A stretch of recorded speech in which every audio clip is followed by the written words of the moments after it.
Welcome to Kitterman Speed Shop. My name is Mick, and today, today I'll be cleaning some axles. I'll be kind of chatting about what I'm doing here. I know that there's gonna be some video, or not video, but there'll be some pictures, only a few here, but I'll be going through what I'm doing and kind of doing a small shop talk esque, uh, as I've kind of been inspired by that, and just kind of going through my thought process as I'm cleaning this and or cleaning these axles. More on that in a minute, and where I'm at, what I'm doing. So currently, I've got 3 cars out on the circuit. I've got a couple at the OMR. Man, unforgiving. Uh, really gotta watch your P's and Q's when you're building there, man. It's mountain is crazy. And then I have one at the dunes out at Gravity Throttle, and I am gonna be in the next video, I believe, for his Group B. Mine didn't do incredibly hot first round, or at least in the time trials, but it did really good in the regular round of racing. We'll see probably, hopefully next week how it does. And I'm hoping for the best, man. It's been a rough diecast year for me for sure, and we'll get into that in a minute too.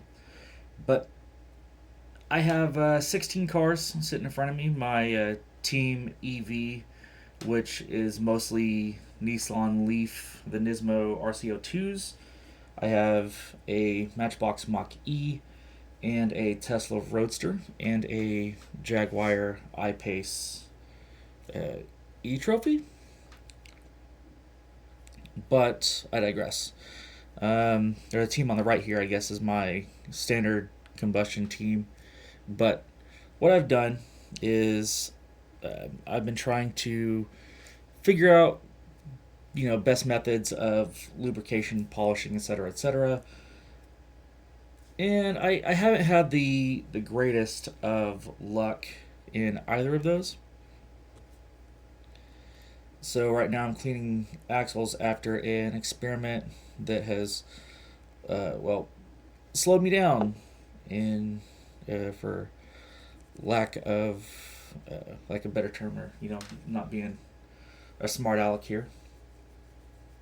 So I made a dry lube after looking at some videos and uh, looking on some internets, doing some searching, and I was like, oh, this might be all right. And last night it was great. Everything, dead silent. Moved fast. I was like, okay, maybe I've stumbled onto something here. Well, came back this morning to check on my axles, and even right now, as I check the one I did the small test on, it seems to not be moving near as good, and you might be able to hear it a little bit. I have one like dead silence, so we'll probably clean that up and just go from there. We might see how it functions and see if it kind of helps loosen anything up. We'll probably just run it with some graphite. But what I did is I made a simple dry lube, and it was like, oh hey, this is phenomenal. It went, it was pretty fast, and everything was, going really well. I was really pleased with the results, and everything was really quiet, and it sounded, they moved really fast, and I was like, okay, maybe I've got a winning formula here. Came back this morning, as I said, and they were still quiet, but it seemed like it had really just gummed up and like they didn't like they spun, but didn't uh, they didn't quite move like I needed them to, and like it wasn't just like insanely fast. So I was like, well, I think that's a fail in my book. So we're going back to the drawing board. I've used the isopropyl and graphite. I don't know if the ratio is just weird or what, but it didn't. The results weren't as expected either. It seemed at first, but then you can kind of, if your graphite's not fine enough, it seems like, then uh, then it seems like it just kind of gums up anyways, and you don't get as good of results.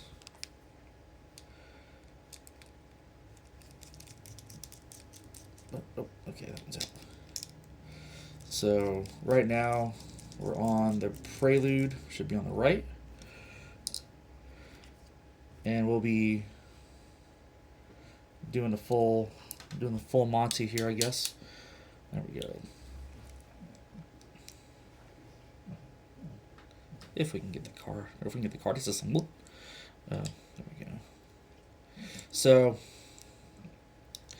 right now what we're doing, or what I'm doing, is going to basically get everything back to, I would say, I wouldn't say square one, but I would definitely say, oh, well, that's one way to do it. Going back to at least clean axles.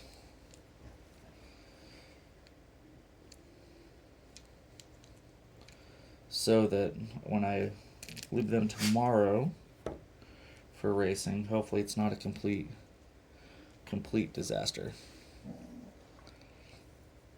Should hopefully be getting some titanium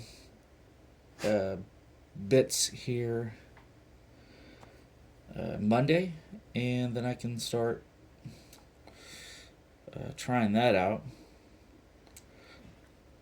A lot of current champs, titanium, because a lot more dense than lead. So if you can ultimately use less material and get to similar weights, I feel that's probably a win, because if you can get to a good balance with less material, then probably a good deal. You gotta make sure to get it back if you send it out. But in any case, hopefully I can start getting some less crude content where I have some good video or decent video, and not have to just record audio.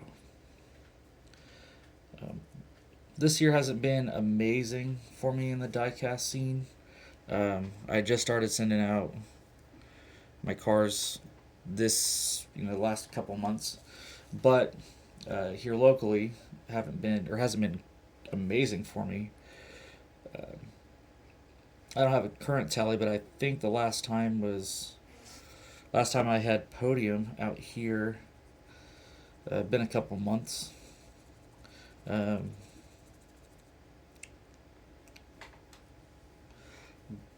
I think too, what I've kind of started to, or what I need to keep telling myself, is it's not necessarily the winning. While that's great, I just want cars that perform, and it really upsets me the most when you put all the work into it, over a week or two, and you're trying to go back and fix things,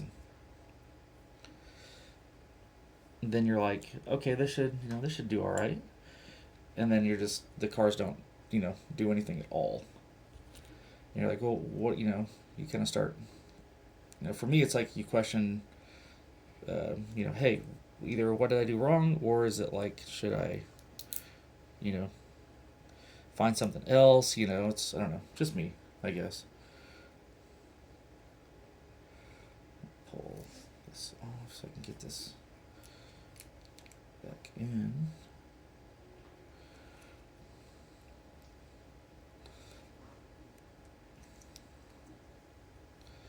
Yeah, just my.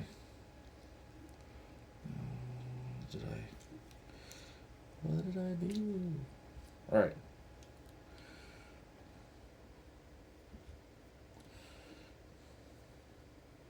Maybe I put it in upside down.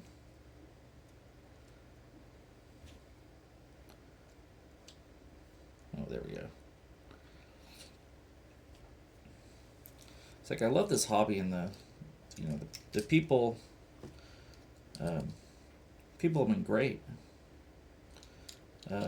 Especially this last weekend with the Cup that we had here in Kansas.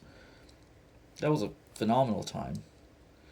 I loved hearing all the conversation, just the getting together with the local region people, the dignitaries in the area. We had Mr. Dark, Cody Irons from Irons Diecast Racing, and taking a few things home.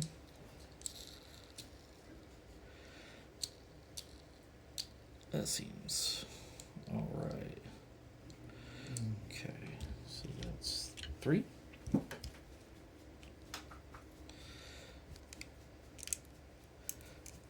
But what I really hope to achieve over the next year in diecast would be just to figure out how I can make cars that perform.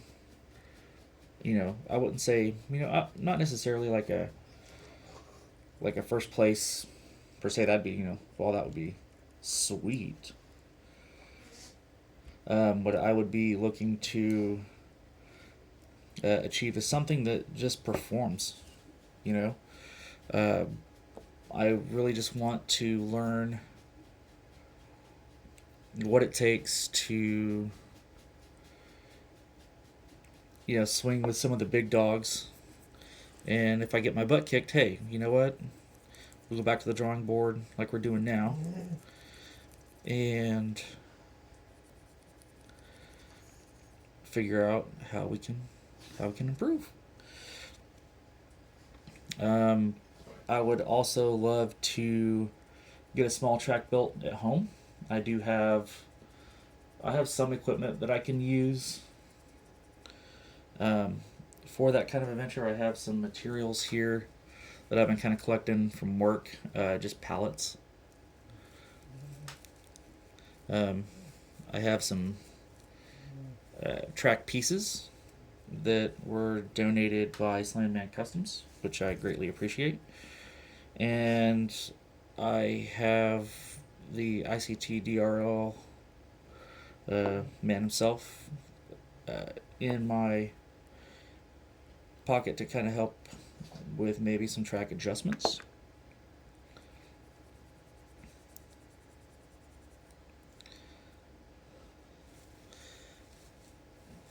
Alright, sorry for the silence here. Just trying to get this axle cleaned up on this FTE2 on the DiMacchini Veloci. That one's kind of an odd car to build, in my opinion. It's cool. I love the casting. Has a lot of space though, which I like. You just gotta watch out for the bottom fins on the plastic. Alright.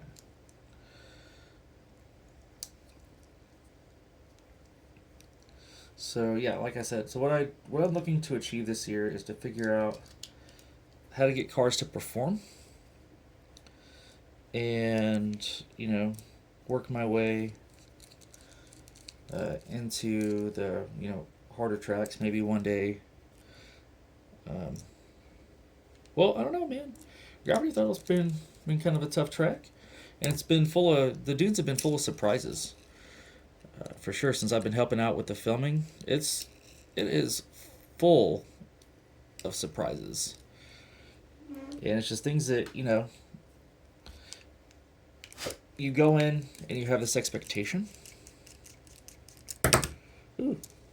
You have this expectation of, you know, what cars are going to do, and I'm pretty sure if you guys go back, there's some really crazy upsets.